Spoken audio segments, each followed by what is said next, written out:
Welcome to online classes of advance senior secondary school Mundal Bhiwani.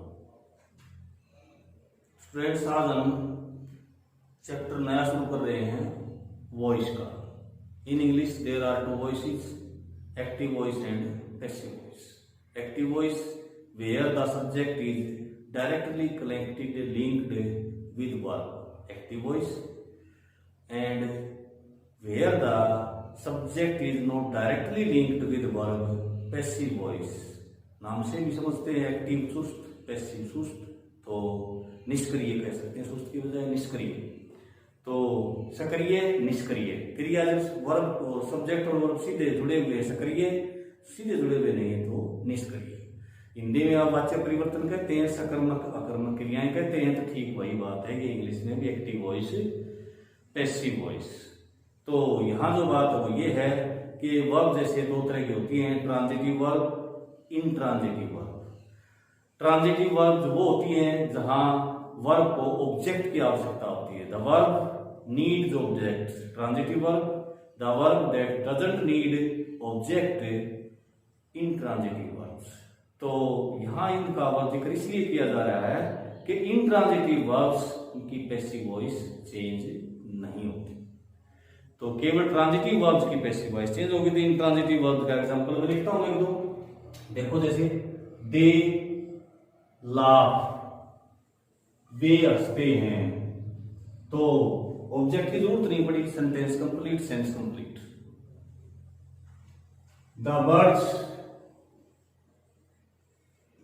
Fly, किसी चीज की जरूरत नहीं पड़ी, ऑब्जेक्ट की जरूरत नहीं पड़ी, sense and subject, sense and sentence both are complete, दोनों पूरे हैं। तो इस तरह के जो वर्ब्स हैं ये इंट्रांजिटिव, इनकी वॉइस चेंज नहीं होती। कुछ वर्ब्स ऐसी होती हैं कि कुछ तो सीधी डायरेक्ट ट्रांजिटिव, कुछ डायरेक्ट सीधी indirect, sorry direct transitive intransitive होती हैं। कुछ ऐसी होती हैं स्थिति पढ़ने पर ट्रांजिटिव इंट्रांजिटिव दोनों का रोल कर देती हैं। जैसे ही गोज, ठीक है, कंप्लीट है, लेकिन इंट्रांजिटिव है, वह जाता है, ठीक हो जाता है। लेकिन इसी को मैं यूं कह दूं, ही गोज टू स्कूल, यही वाला वर्ब जो है ना ट्रांजिटिव होगी। थोड़ी देर पहले इंट्रांजिटिव थी, अब ट्रांजिटिव होगी। तो बात समझ में आ गई होगी आपके कहने की बात, ये इंट्रांजिटिव वर्ब की वॉइस चेंज नहीं होगी। तो अब बात करते हैं वॉइस चेंज जब हम करते हैं तो कैसे करते हैं।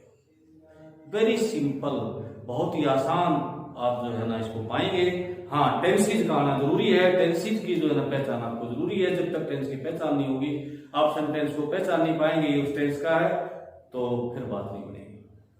तो ये जरूरी है, टेंस हमने अभी खत्म की है। तो मैं चाहूंगा एक बार फिर तुरंत आके ना जब इस चैप्टर को शुरू करें तो आज आ जाओ।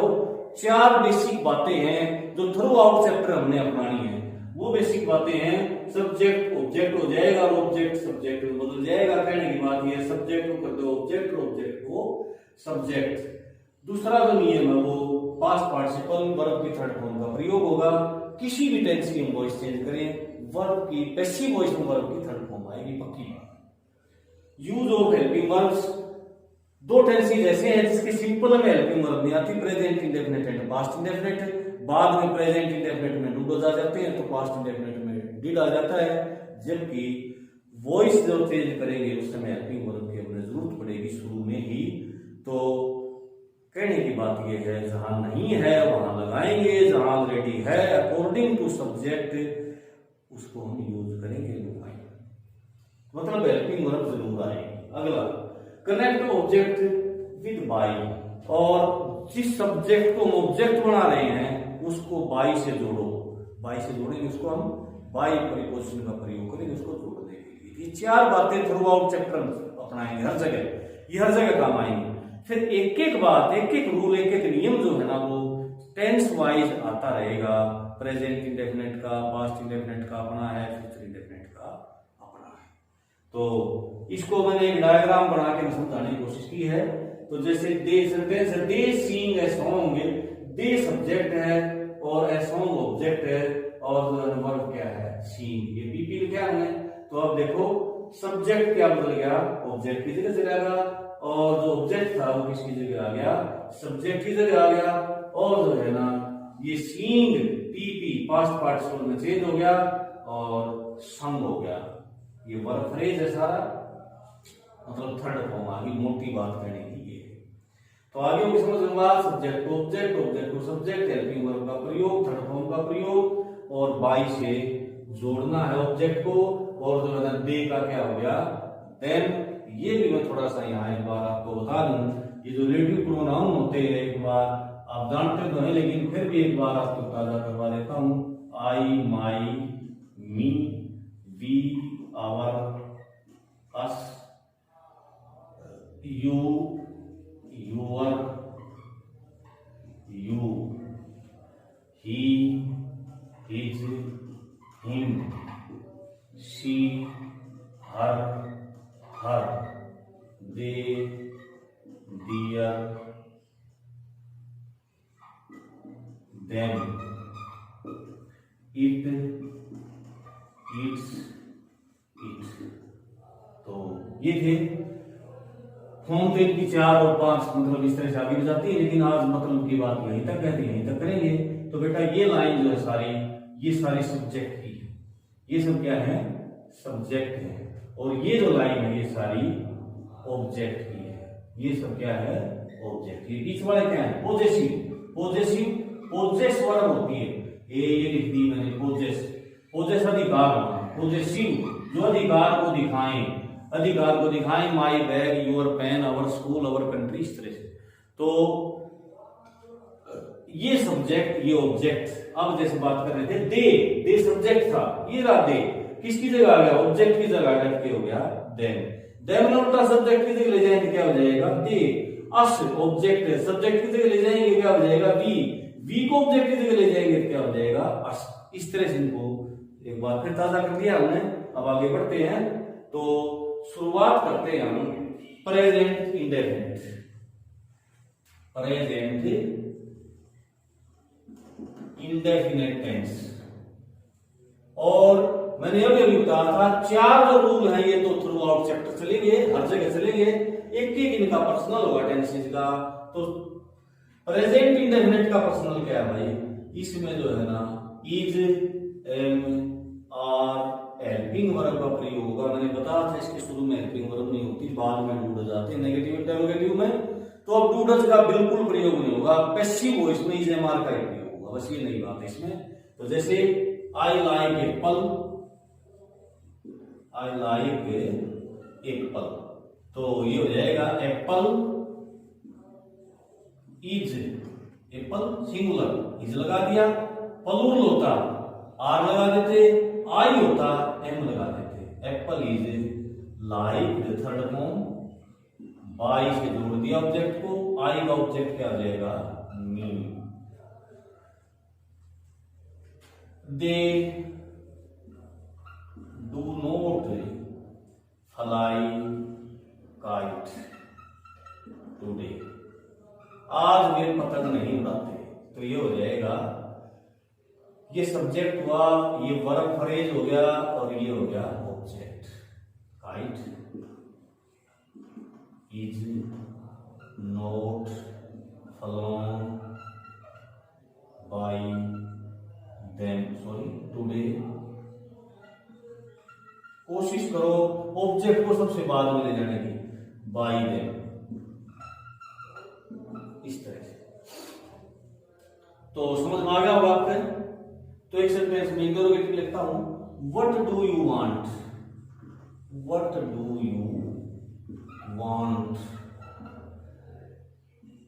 तो इसका हो जाएगा व्हाट, ये क्वेश्चन वर्ड यही रहेंगे, what is wanted bye you. तो ये था आपका प्रेजेंट इंडेफिनिट। तो पास्ट इंडेफिनिट की बात करें, पास्ट इंडेफिनिट, पास्ट इंडेफिनिट की अपनी खास बात क्या होगी, वही जो उसमें थी वाज वर्ग का, क्योंकि शुरू में वर्ग यहां भी नहीं होती। वाज वर्ग का प्रयोग होगा, सिंगुलर के लिए वाज, प्लूरल के लिए वर्ग। और अगर पास्ट इंडेफिनिट में कहीं हमने डिड भी मिलेगा तो उसका यूज हम नहीं करेंगे, वाज बनाएंगे पैसिव वॉइस में उसके स्थान। ही किल्ड द स्नेक, उसने सांप मार दिया। He subject, killed second form, the snake object. ये फार्मूला है पास्ट इंडेफिनिट का, सेकंड फॉर्म आती है। फिर जो है ना डिड नॉट और फर्स्ट फॉर्म आ जाएंगी नेगेटिव इंटरोगेटिव में, डिड और first form.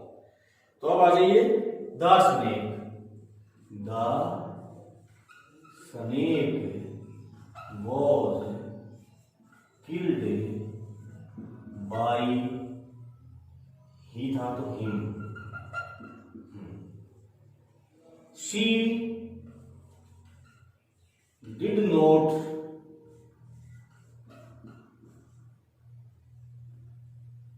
cook the meal। अब भी did खत्म हो जाएगा, ये वाज वर्ब का प्रयोग करेंगे। The meal was not cooked by her। तो अब थोड़ा सा आगे बढ़ते हैं। who का सेंटेंस लिखता हूं एक, who broke my phone। Who broke my phone, मेरा फोन किसने तोड़ा। तो who के मामले में थोड़ा सा आप नोट कर लीजिए स्पेशल। वो स्पेशल ये है कि who को यहीं की यहीं by whom कर दिया जाता है, by whom। तो my phone के लिए was my phone broken, by whom was my phone broken। ये था भाई who के बारे में। एक थोड़ा सा और बताना चाहूंगा मैं आपको। she gave me a book, उसने मुझे एक पुस्तक दे दी। she subject, gave verb second form, me object, a book भी ऑब्जेक्ट। अगर ग्रामर की सही भाषा में बोलूं मैं, शी उसने, गेव दी, क्या दी, ए बुक डायरेक्ट ऑब्जेक्ट, किसको दी, मुझे, इनडायरेक्ट ऑब्जेक्ट। तो दो इकट्ठे हो गए डायरेक्ट इनडायरेक्ट ऑब्जेक्ट। तो जब हम उठाएंगे तो वॉइस चेंज करेंगे तो किसको उठाएंगे, दोनों को उठाने से बन जाएगा। लेकिन चाहे तो यूं कह दो तो रिलेटिव प्रोनाउन है, ये मी जैसे है, इसको उठाने से आसानी रहती है, या इनडायरेक्ट ऑब्जेक्ट को उठाने से ज्यादा आसानी रहेगी। इसको जब उठाएंगे हम तो हमने अपनी जेब से टू और लगाना पड़ेगा। तो मैं दोनों तरह से बना के दिखाता हूं आपको, और अगर आपने ये देख ली हो तो मैं एक बार इसको मिटा भी देता हूं। थोड़ा सा 2 ही मिनट लगाएंगे सारी।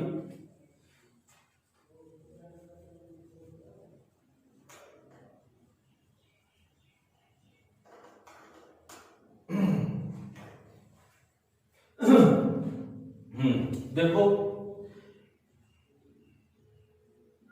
पहला बनाएंगे हम, मी को उठा रहे, I was given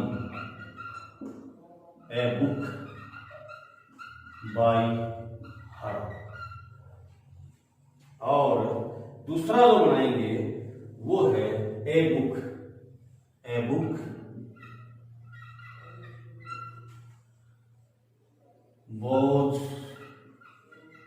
given to me।